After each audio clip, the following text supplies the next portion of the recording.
O que não te contam sobre morar na área rural, vou te contar hoje. Quais os desafios. E eu vou contar algumas histórias que já aconteceram aqui com a gente, para que vocês tenham clareza da vida real mesmo, né? De como é e dos desafios, porque tudo nessa vida tem seus benefícios e também tem suas dores e suas delícias, tudo na vida, não é mesmo? Então, já falei do quanto que esse lugar é incrível, né? Traz paz pra gente, um ambiente maravilhoso, mas tem seus desafios e uma coisa não exclui a outra, sabe? E a primeira coisa é que, pelo fato de estarmos no meio do mato, estamos no habitat dos animais, não é mesmo? Parou o ventilador ali. Então, eventualmente, aparece algum animal dentro de casa. E, ai meu pai, às vezes entra passarinho lá na sala, quando eu deixo as janelas abertas. Entra passarinho e eles ficam com dificuldade de sair, às vezes eles cagam no meu sofá. Enfim, entram. Uma vez a gente saiu, quando a gente voltou, tinha um sapo deste tamanho na minha sala, porque a gente deixou a porta encostada e o cachorro encostou e abriu, eu acho. Enfim, o sapo entrou, gigante. Que desesperado. Cobra, muita gente me pergunta, mas assim, é uma coisa que a gente já viu por aqui, mas bem no meio do mato. Perto da casa, nunca. E nunca entrou aqui também. Então, o que é mais comum é a aranha. A aranha, eventualmente, a gente vê. Teve uma vez que meu marido tava tomando banho logo que a gente se mudou pra cá. Logo que a casa ficou pronta. O marido se mudou pra gente. Ele tava se arrumando. Ele só sentiu aquele negócio assim na testa dele. Era uma aranha. E desesperada.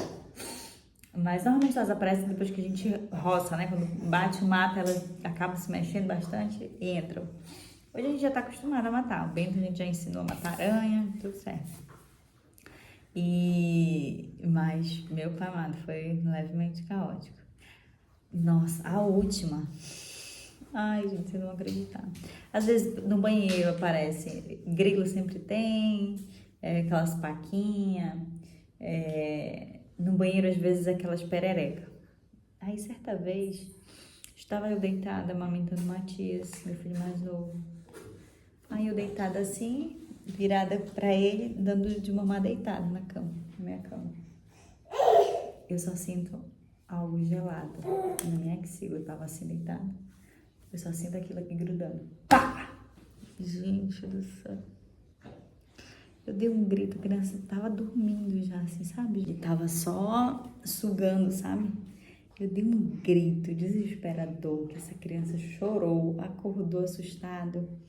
E aí meu marido veio, matou. Aí tá, eu bati daqui na hora. Na hora que eu bati, ela veio pro meu pescoço. Pá, grudou aqui. Ai, gente, meus amigos não podem ver esse vídeo. Senão ninguém nunca mais vai querer vir aqui ficar com medo de dormir aqui em casa. Gente do céu. Mas isso são coisas bem esporádicas, não acontece sempre, entendeu? Não acontece. Esse foi, pra mim, foi o pior. Meu pai amado do céu. Nesse dia eu nem dormi no meu quarto, de tanto desespero que eu fiquei. Um dia desses caiu uma lojinha, mas aquela lojinha tem também na cidade, né? Caiu em cima da cama. E eu acho que de animais foram essas situações, assim, desafiadoras. Uma outra situação desafiadora, que é a questão da gente pegar a estrada constantemente, né? Então, esse não é tão engraçado, mas é sério, sabe? Porque no início a gente não sabia, a gente não tinha muita noção do nosso corpo, do nosso sono, do quanto que a gente aguenta, enfim, a gente não estava acostumado a ficar pegando estrada direto. Então a gente foi aprendendo os nossos limites, que a gente não conhecia antes. E aí, eu acho que a gente recebeu alguns amigos aqui num dia, no outro dia a gente saiu cedo para ir pra igreja, sei que eu tava exausta.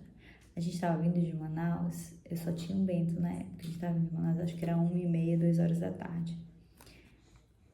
E bateu um sono em mim. O Robson estava dormindo atrás e o Bento também, no carro e eu dirigindo. Gente, me deu um sono. Aí eu já tava próximo de casa. Aí eu falei, não vou parar aqui, né? A casa tá bem aqui, vou chegar lá. Aí dei uma, né, abrindo o olho assim e segui dirigindo.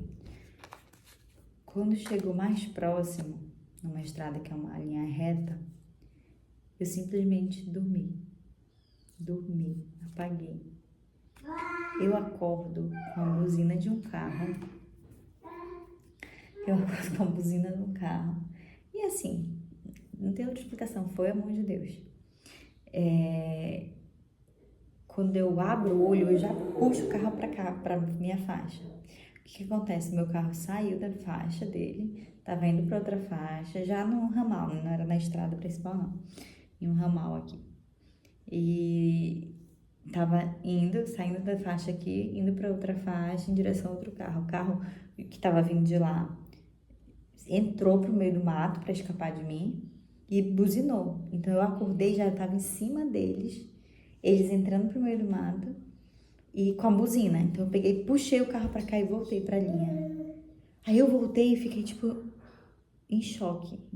Tipo, o que aconteceu? Meu Deus, eu dormi. E aí o Robson acordou minha história. O que foi, Cris? O que foi? Eu falei, eu dormi no volante. Eu acordei com o carro em cima do outro carro. Não encostou, assim, a mão de Deus. Não encostou nem nada. Mas sabe, aí eu fui embora reto, assim. Aí depois de alguns minutos eu fiquei, eu preciso voltar lá. Ver se o carro parou, ver se aconteceu alguma coisa com quem tava dentro. Às vezes um susto, né, enfim. Pedir desculpa, enfim. Aí voltei, parece que a consciência veio, sabe? Voltei. Opa! A tia está brincando. Eu só sei que eu voltei e não tinha mais ninguém. Não tinha mais nenhum carro lá. Já tinham seguido, eu acho. Nossa, isso aí foi tenso. Aí desde assim, a gente descobriu, na verdade a gente com o tempo foi descobrindo o nosso limite, até onde a gente aguentava. Aí a gente passou a fazer um acordo, toda vez que a gente viesse de Manaus, se a gente tivesse com muito sono, por isso que a gente evita ao máximo ir tarde da noite pra Manaus, né? Voltar à noite, dificilmente sai à noite. Porque como a gente é acostumada a dormir cedo, então tipo 10, 11 horas pra gente já é muito tarde.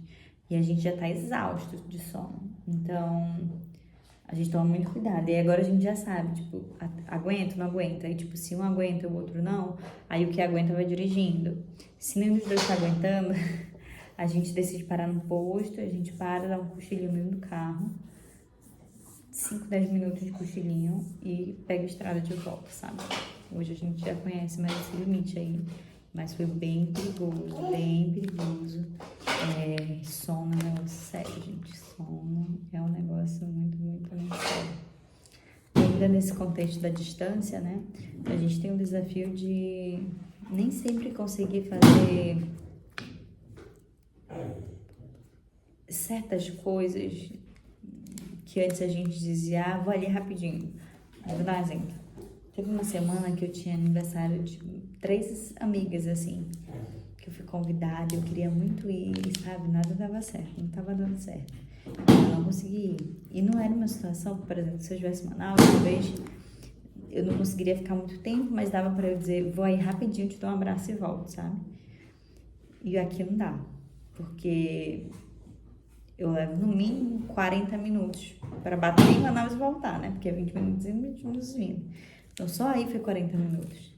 Então, esse é um dos desafios também, sabe? Lidar com isso, de às vezes querer estar lá, mas não dá e não dá pra fazer algo muito rápido, entendeu? De, poxa, eu vou ir rapidinho pra não ficar tão tarde, porque aí eu tenho que pesar isso, porque se for à noite, eu não posso ficar muito tempo, porque se eu voltar dirigindo sozinha, dependendo do meu nível de cansaço, eu preciso avaliar se dá pra eu ir ou não. Porque se estiver muito cansado e voltar sozinha, é mais perigoso pra eu pegar a estrada com sono, sabe? Então, tudo isso aí pesa. É outro desafio aí também que a gente tem aqui. Mas assim, são coisas mais esporádicas, sabe? Não tem evento todo dia, né? Eu, pelo menos, não tenho tudo isso de amigo pra ter evento todo dia, não. Mas quando tem e quando calha de as coisas não darem certo pra ir, de logística e tudo, aí é um pouco frustrante, sabe? Um pouco estressante. Mas, enfim, tudo tem seu ônus e bônus, né?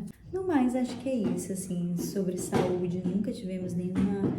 a gente já teve situações aqui, né, de idosos. Meu sogro chegou aqui a falecer e meu tio também, mas que antes eles precisaram de SAMU para ir para o socorro, né? Foram para o socorro, faleceram no pronto-socorro, não foi aqui.